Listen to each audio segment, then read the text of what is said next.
Welcome back to the Wrestlemania Retrospective. Man, it's been a while since we did one of these. Like, what, 2-3 weeks? Something like that. Well, we got done with the beginnings chapter. And now we move on to the one chapter I don't think we may like. Oh boy. The Rise of the Warrior chapter of this retrospective. Yes, Mr. Load the Spaceship with the Rocket Fuel Warrior.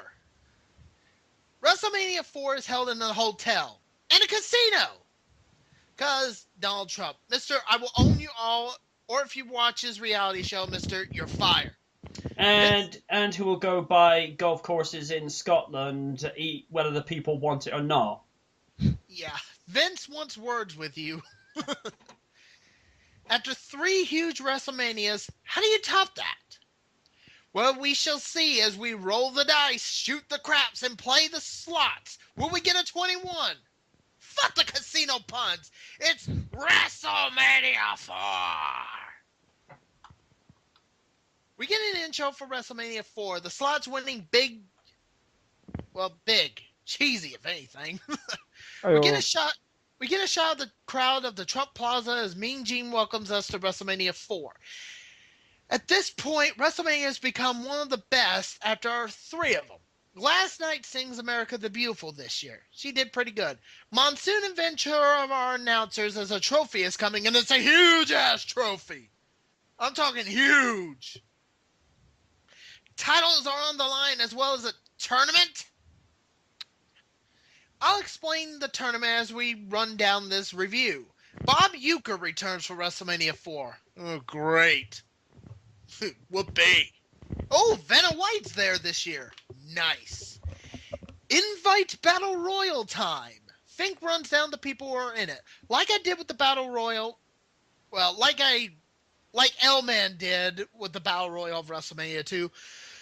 Only the last eliminated and the winner will be announced because I want to try to keep this as short as I can. I will say this. Did George the Animal Steele ever enter the ring? At all? Or did the ref say, screw you, leave? Did you ever see WrestleMania 4? Seen highlights. Did you see the Battle Royal? Vaguely. Well, damn. Bad News Brown wins the Battle Royal, last eliminating Bret the Hitman Hart. Damn! 2 in a row for Bret in Battle Royals at WrestleMania. Bret is not pleased as he jumps Bad News Brown and destroys the trophy. Later, he would say it was okay, 4 out of 10. Bob Uecker leaves the announce position. Thank you!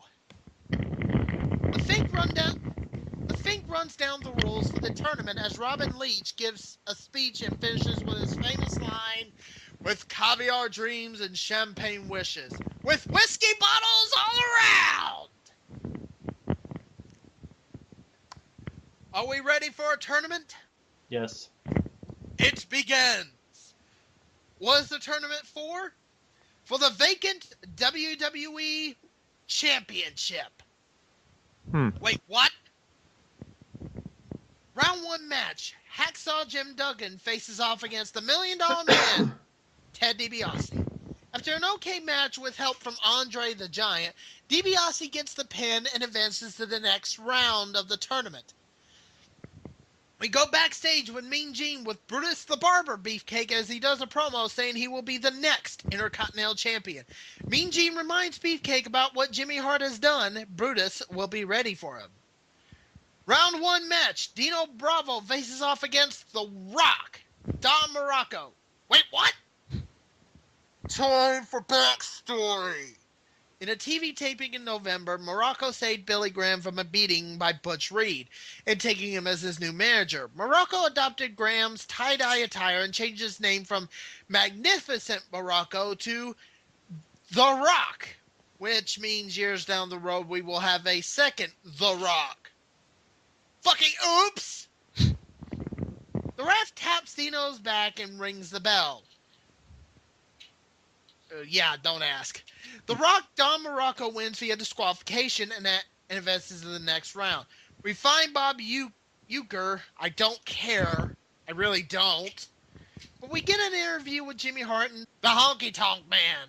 Anything to get Bob Euchre off my damn screen. Well, he cuts a short promo, that's why. Round 1 match. Greg the Hammer Valentine faces off against Ricky the Dragon Steamboat. No, I think that's Richie Steamboat. Ricky's son he's carrying to the ring.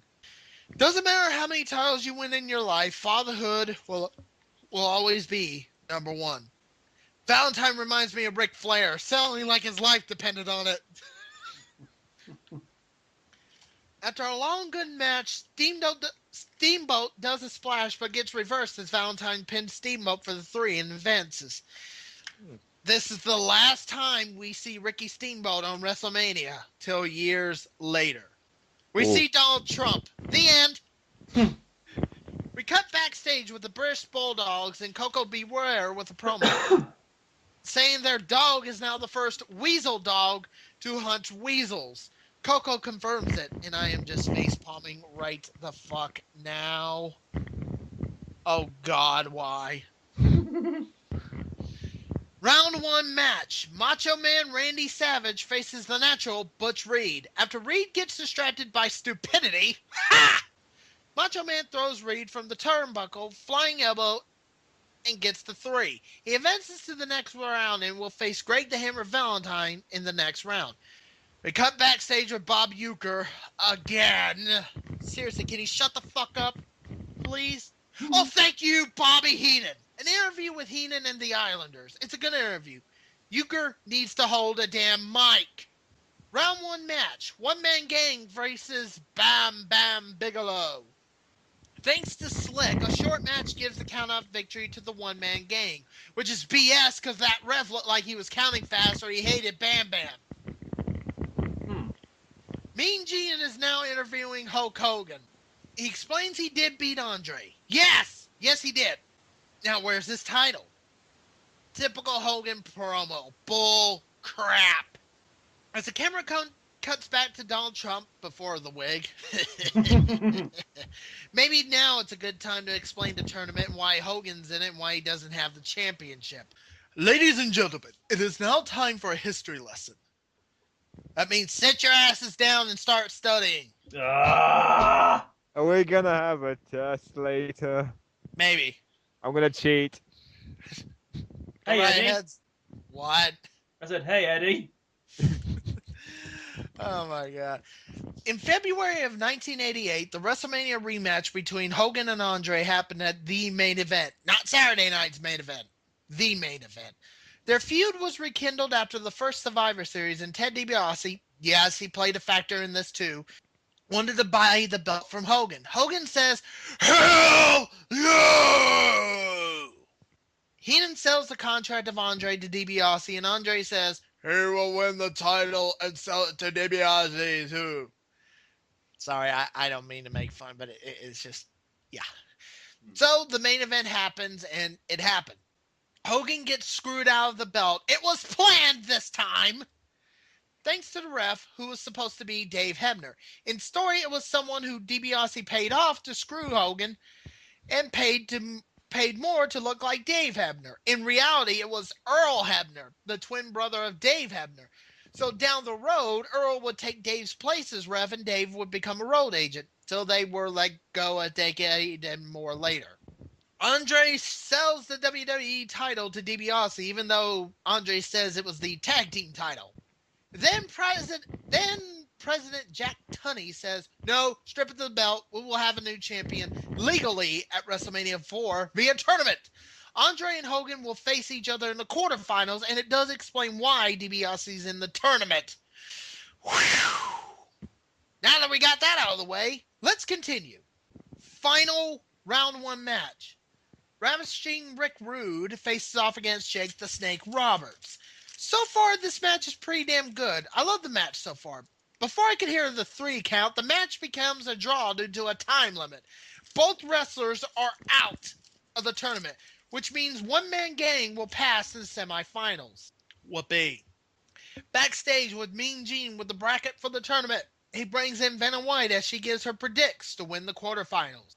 We take a break from the tournament as we have Hercules facing, oh man, The Ultimate Warrior. It's still going on.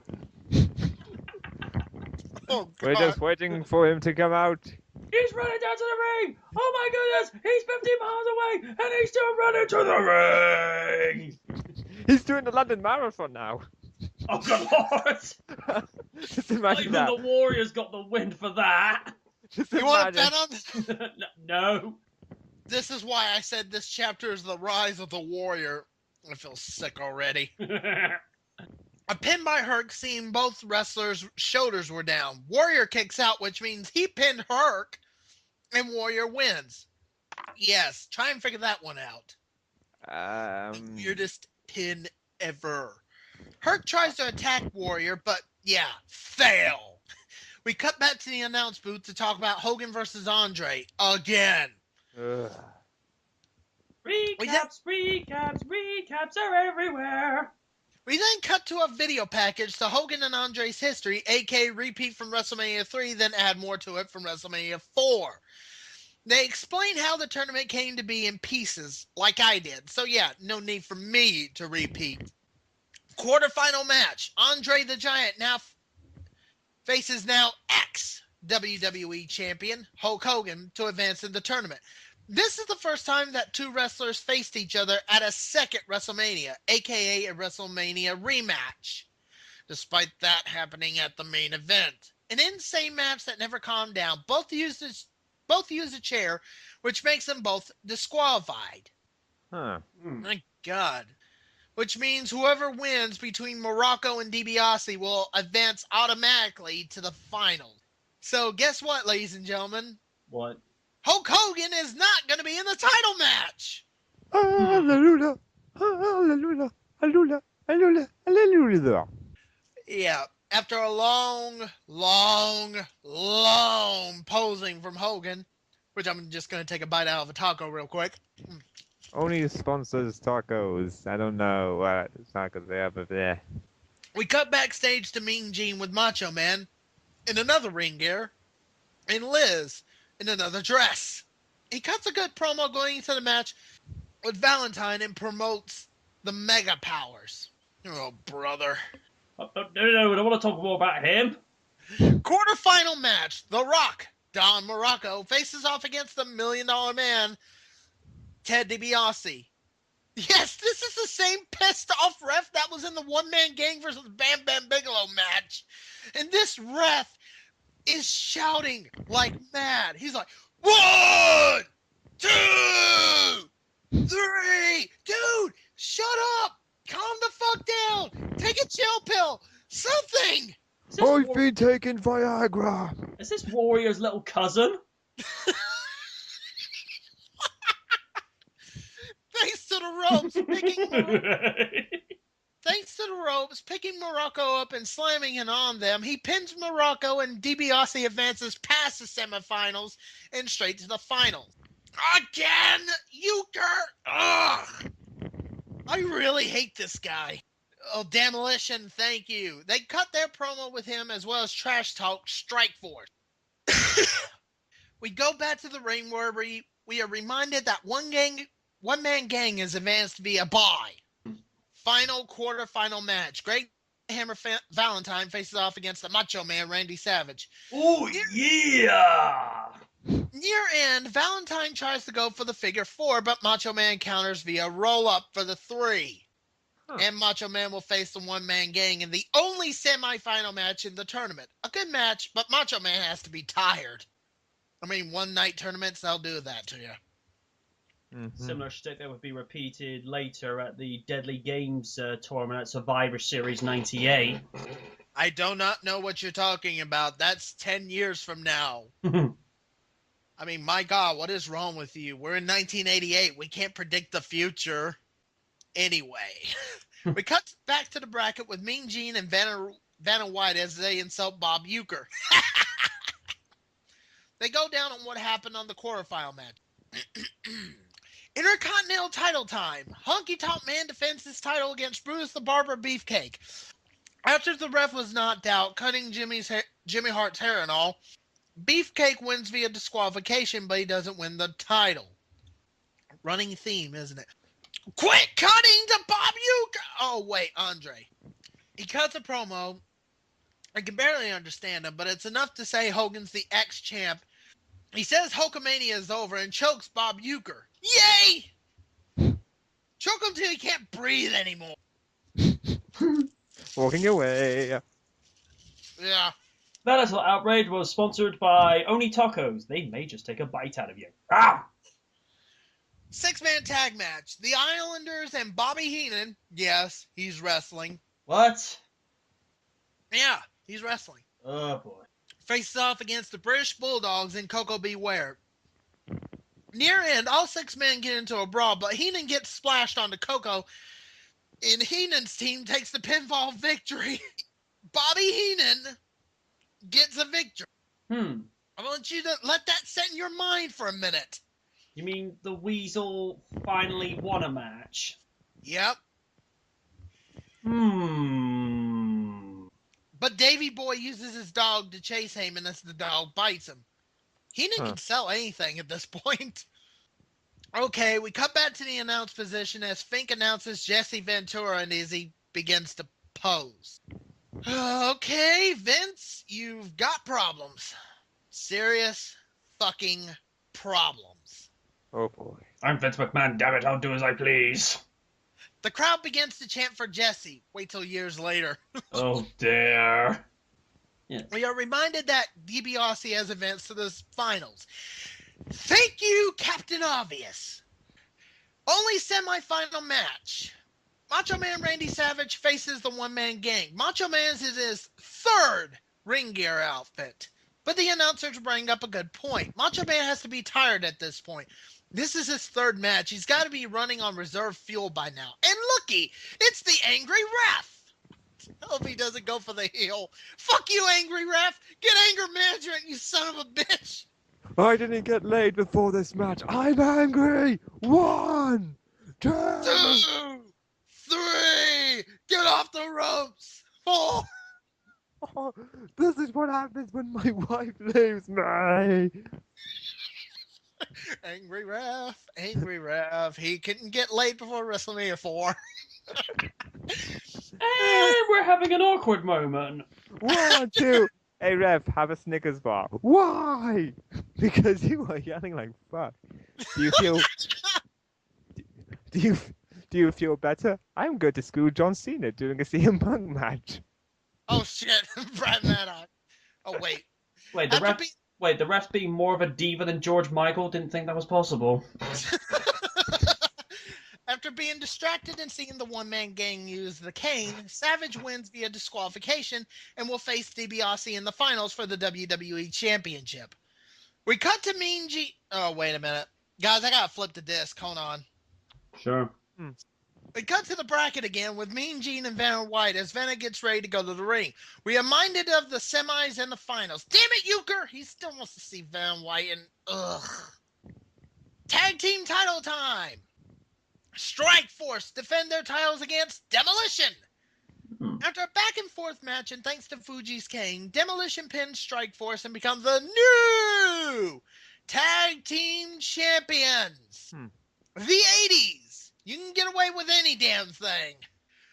Robin Leach comes out with the WWE title. The belt is the famous winged eagle design and it's shining like new. Granted, Hogan had the winged eagle title before the tournament, so everyone knows. But the belt is shiny, brand new, despite years later down the road.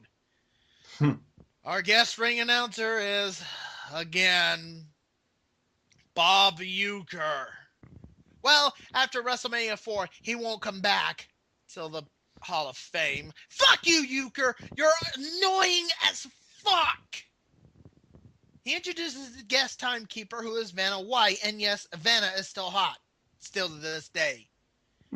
Still is to this day. Now, main event time! The final match in the tournament for the WWE Championship. The $1 Million Man, Ted DiBiase, with Andre the Giant, versus Macho Man Randy Savage. Savage is in his last ring gear outfit for the night. But Savage has to be worn out. No question at this point. Now, a few minutes in, Andre tries to trip Savage to give the advantage to DiBiase. During a rest period, Savage tells Liz to go to the back for some reason. Okay? As DiBiase continues to work on Savage, now we see why. Liz brings out Hulk Hogan to even things out. What are you bringing me out here for, brother? I'm not going to win the title. Hogan, oh God. Oh my God. Hogan grabs a steel chair and takes a seat. Why? Why? We see why as Hogan clocks Andre as Savage and DiBiase fight. Fatigue is finally setting in for Macho Man after 3 matches. It finally catches up to Savage. He goes to finish it, but DiBiase counters. As Andre distracts, Hogan clocks DiBiase with a chair. What? Chair? What? Heel move? Heel move? Disqualification? Heel move? I don't care, brother. I'm rich. Savage hits his finisher and pins DiBiase for the 3. Randy Savage has become the new, undisputed WWE Champion. Hogan celebrates with Liz as Savage and Liz begin to cry. Savage shaking Hogan's hand. Savage hands the title to Liz as she is crying in excitement at this point. The two hoist up Liz on Savage's arms as she holds the gold. At this makes it a WrestleMania moment. From the last 3 WrestleMania moments, Liz with the title is one of them. Gorilla and Ventura signs us out as we get a still shot of Savage, Liz, and Hogan as WrestleMania 4 comes to an end. WrestleMania 4 was a good pay-per-view, but not as good as WrestleMania 3. The tournament had ups and downs, of course. We have a new main eventer in Savage, and the Mega Powers are born. I give it a 7 out of 10. MJ, your thoughts? From what I remember seeing of WrestleMania 4, whether it being at a buddy's house or seeing on the highlights when they were building up to WrestleMania 16, the idea of having a one-night tournament to decide a vacant title or to decide a title shot, it's innovative for its time. And I'm going to be honest, it's something we should see more often because, you know, whilst fatigue will set in on the superstars, you're getting to see your favorites compete more than once for something that, you know, that creates moments that last a lifetime. And, you know, considering all the superstars that were there that night, the likes of Savage, Andre, Hogan, as you mentioned, and the War in Honky Tonk, these are the people that paved the way for the WWE superstars of today. And while I will agree, Mania 4 is not as in high regard as, say, Mania 3 or 1, Mania 4 is still one of those ones that get people to talk. And it's something I've noticed that Vince McMahon does every single year of WrestleMania. He tries something new.